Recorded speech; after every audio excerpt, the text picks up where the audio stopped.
Yo, Tony wo me dogbe na me sia me va egbe pe moji ni me di be ma gblo egbe nye be ma ponu cho kinli opo abale ni le po le nyo title ji me di be ma ponu part 2 cho kinli opo pe leta yo ngon ko do da towe le Congo ma gblo be leta yo vo ngon ko do da mi atowe Yova Africa be Yova no ka ma onya fia fe mi e a fait partout ya me di be ma wo egbe vo hafi ma ejila me da pe na me sia me subscribers we ame yo ko pe game vale nu lo de video ote ape ganre ne ima one yira mi ma so bolisa ne yira mi mi ama video a ple susu be ne watu aso amasia mesi unity de le me di be ma gbo yen hafi ma jenya me kuku yen be owo union de alo magbabe new format de do inye CSF e gomenye be common sense family la ni ole wo enye be ole bibla me fe babia yo chi susu mena me gede o yo metu le babia o yine yi babia bia fe de wa gbo be enye gbogbo voto wa gbo be enye six previ ebe ya bia o jikpola ho nya ken ho jole nuka adam plus rogboyin eduka movai desrole obe ide hejefe paji fino yi nuka vai ameka wele fuma mau ka ame mau mega ide gbogbo me afa na segomo babia mana ebe ya bia de wo sofu achi na be babia mare ejebe na segomo le gbogbo me vo menye gbogbo me fe akpale yawo na obe na kpoji ne na zo ese wawo de mi atogbe o lezan afa yovo va kede miawo na kpo kinli opo fe leta yo nron kodo da to we ebe de amaibo onyabe mejebe na dokpla me de sro amaibo nyabe mega fifio amaibo nyabe no ka mega wame wo nyamawo kinli opo fe gbe yodo ema ebe mi amaibo de mi nyamawo no vinye mau ka mi nya fi yovo va eya me di be na bia dokuwe mau ka ele mi afa gbedete afi yovo va eya me di be na bia dokuwe ma yiji ple nya ya be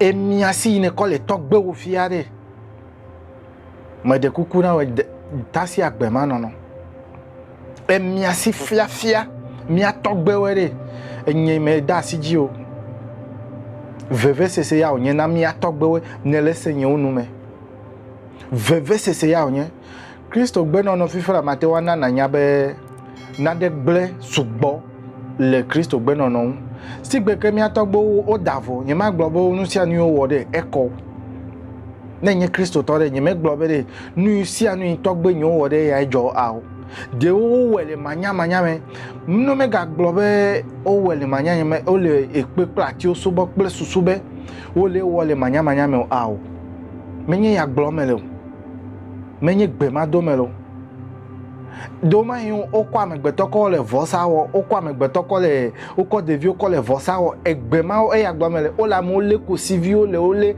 twen vio le e ya glomele o nu agbe yi mejo yovo che nu agbe o mejo biata mi va le bibla ameke tane nye Kristo to ne va mojide ko jigbodi na segome benye me va gblenu awo Kristo gbe no nyo vo fifi la emele nu pokplo re ne kostoli me wa me wo koda de gba won se yo le zaza mi atogbe o fe won se evelia fiafito we sugbo vokilio po na minyabe yo chala Africa de sia de gode sia de me de yo po fiafito enye he me je chichigbore na mi yi agbele de na ko du di la me de wa agbele me de atie mi ko flin du na la atie gome mi adasi e churo ko da de na agbele to va gbore enya be de ame ya do ele wu ya va du akodu yen epa que c'est pla boto e kple nu bubu ela bubu chesi gbeko no duema ta na me gbeto va dunyo akodo alo dunyo ablajo mi gbo be ablajo ne va icho la gble me ablajo la gble me ne na du agbeto ne va tuo la gble me ma wona de kewo vo no nye be ne va icho no ko va le jajra na dia wowe e ya nye von yo ko le mi afia awo me nye von yo you have the sense to protect your property. And that protection is what we are talking about. No mega china be vo unyo. Ekpo dade, egbe maya me dibe mi ano popo, mega no togbe opo mu se yi no mi atogbe osi. Ya onye be ne fi afito yi da gbe me be yi ava ifi.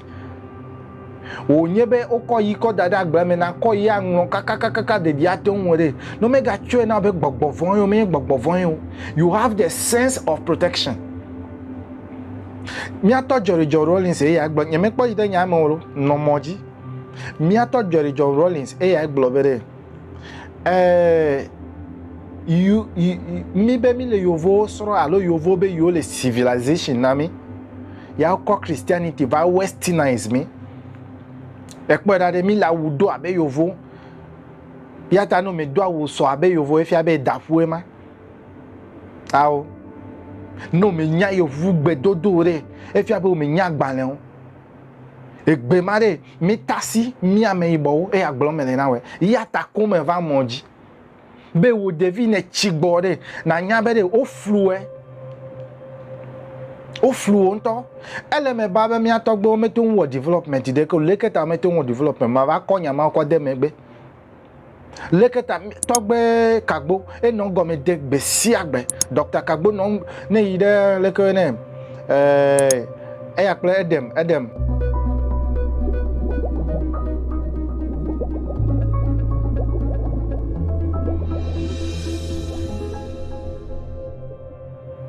ekperade togbe Kagbo no go me de zakple keli be over ho gbele miasi over ho dress le miasi over ho culture le miasi va ho nu vovovovo le miasi hemi no Egypt nyansa yo mi no zaza le Egypt over fi yo vo mi nyana de ke wo fi fla me di me na nyabe e tu de ke mele ya me ibo de ka wo e tu mele yi onye be ame ibo e wo tu a wo yo vo le bomb ple no nuka elan ka o le ugbe mi ame ibo ko le didibe yo adeda ne nyame ibore mebere tas bai tutogbe we ne na dekuku ne klache adejiwewu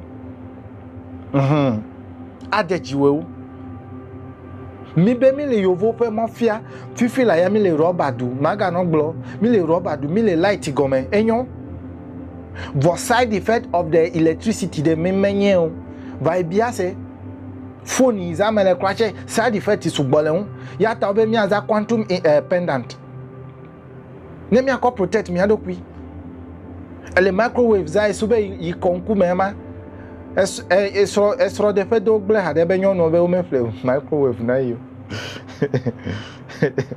e de funto microwave ma play now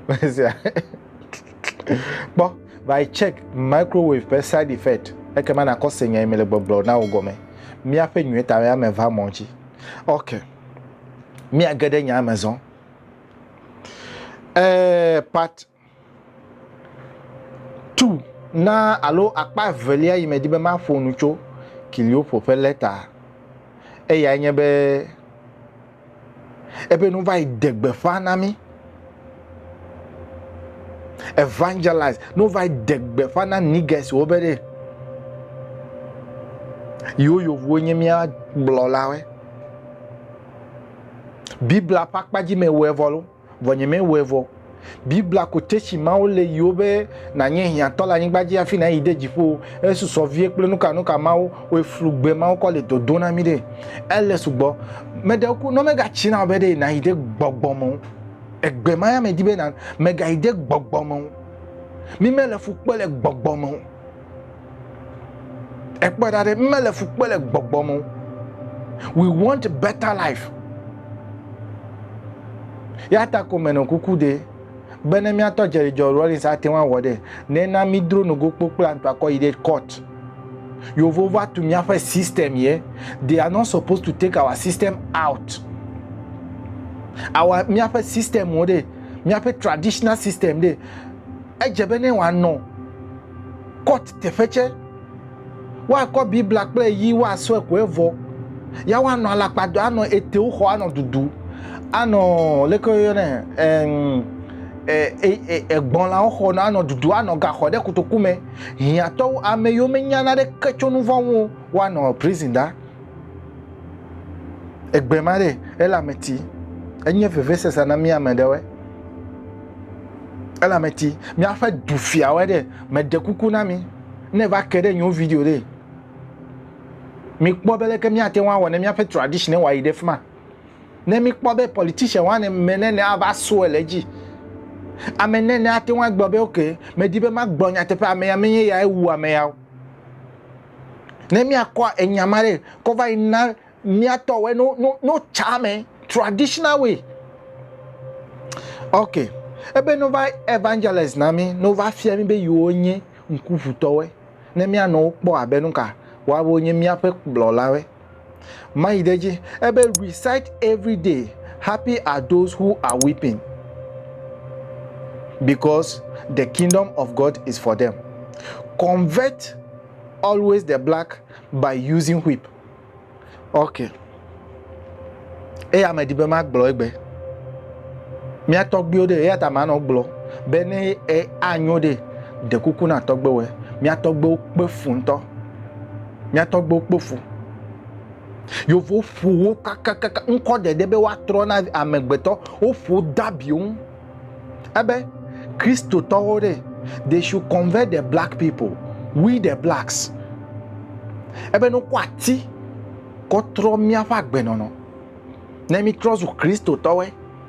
No kwati whip enye be no fogbi me na we. Ya tami ko de vioko ide school. Me no class 1 yaje A for apple, B for Bethlehem, C for Cain. Ya o structure mi abe susue. No finye, o flue. Cain ya onuka. Ebele ya onuka. E figbe ma ore. Ya ta enyo bo da fu le Bible me che ya ta me egbe mi vale me ka. Ko susube mi adenya tepe. The God of nature. Ma fi mi o. Eyi me yona de. Eyi anye yi na chijana de amenyo pla me von fa gbeleji. Gbe enya igbo mele na ro nya tefeji mele gbe na gbo be echi aja acho ame von di fa gble dade de gbe ma gbe ya na yo mbe ahachoto gbe na gbo be mauna echija alo the God of nature ena echija ya o jade ame nyu fa gbeleji dasi ame von di to dade de. Then you come here a liar. It has never existed and it will never exist. Eya me dibe nanya yovo konye mia wulawe ya ovale mia to train play political science me china we enye me wodo le political science efeton me wodo le political science department efeton nye play lecturer we de mille one on one nye me va kagbale me pli o for when it come to life. Because that is what we want. Agbe mi ano mi asevivi na mi afagbe. Mi adole haha me mi akpongo gbe de agblomele. I don't need a book. All the political science fear me we. Vono do le police position ma ba is political science to be yo le politics wode. E fiko ya le mi afi. Efiko ya le miafi e wo ne nye hin ato ne le kope de men ne nye o video po ele Togo ele Ghana ele Benin he yo vo jode ya ko politician on ko dare be po edo ye ojebe mi ano o e malo no me nya o ya ta France bebe ima da si Africa won Britain be da si le won vo me nya be o me da si le won o gele miafi va se legbe maiji ebe convert them with whip no kwati ko throw me be mi azu Christo towe. Okay, keep their women in 9 months of submission to work freely for you or for us. Next row for food no man no gbo mak boy danye maka acho ope subovi ma opete o dokple amusro ka fojo Ne esro fofude kilio pobere khonyo no ko dade ewo pastor gbo for 9 months ne wa no do na we reti wa masieke ne esro nya fofu nya be so nya fofu ko e fu no ade ma no gbo afeto wala gbo la fe me na no chikode fuoji aw bishop alo leko ne pastor alo leko evangelize wa khonyo no we ko dade be yiwo le de vie jikpo na esro jikpo na we wa no do wona yiwe force them to pay you in a sign of recognition, goat, chicken, or egg every time you visit their village. Ekpa. Abere ne mi ide duo mere. Alo mi va idogbe na we de. Nano nyabe ejebe no ko etekova agbelikova. Bone pastor le o sigbuko na nyabe. Nade le jojo. Nyatefe ya mel gbogblo na we bene pastor fade ekpo a pastor yinyema yobe pastor ya nya me yidibe ya sokplu we ile nu fokplu na ne kpo bere ele nu fokplu abe amenovi ele nu fokplu abe novi uchu ele nu fokplu abe novi nyonu osofu mami wako akota wako odokwideji ano zozo wa no ataro jide awo me soso e ma mawure wa megbeto de sia de gbogbo emi gbo na ya ko aya emi gbo ya ko amerike me chato he coronavirus do fifula ne gbo ame ya ko ekbo dare maiji ebe teach the niggas to forget their heroes, to adore only ours. Yeme guide you myself ma ekpo a egbema ya mele dodona wema be kiliopo be no jagbagba no na mi nro mi atogbo fe nwe wo fe ode mi ape hero for example ya santewa togbi siri togbi chali ne mi meyo ma te wa yo mi ape hero yi ma yo mi atogbega yinye okonfo anochi okonfo anochi Dr. Kagbo Degome nchobe mia fe eve ntue na mi be mi awo DNA test na leko ne okonfo anochi de eve toy mafonu ne kom mi akole togbe o fiare mebe ne le dadafu ya tami le hiame yovo me kom mi akọ fia o togbe we kinyo po fifi la o statue le mede okulo mi atawe mi na mi wo statue de okono dadade na mi avio no nyabede mi atogbo. We have to be breaking those ones off, those statues, Christianity statue mi gba okopugbe na mi kom mi atogbo ko tokova because when they started o jegomere atia ono mi atogbo fo o wu ame o hare Christianity ta mi de mi atogbo no gbonyo egbema ya magbona wema mi atogbo de no gbonyo kasi mi asi fafi atogbo we me wonu vo me biaolo e wo Kristo to ne deso jivi devient ni le Kristo gbe no me ochi e voin e doma chi deta na be nouveau yo wo e ma uko ki me wonu vo de ko me ko ma ko dare devi wa me ve mia sol meto we mi ji devi wa me ve o de o no le sol meme o wo wedding devi ma o ga jide o ga le yo be nouveau vi mano be ma bia sebede won to bu ipo be mi le nwe de a comment ça de elle do wa. Are we using logic? Allo mega ide gbogbomo sika dumade dedale osusume jomavomade dedale osusume. Let's see how we can arrange for the future, for the betterment of our society.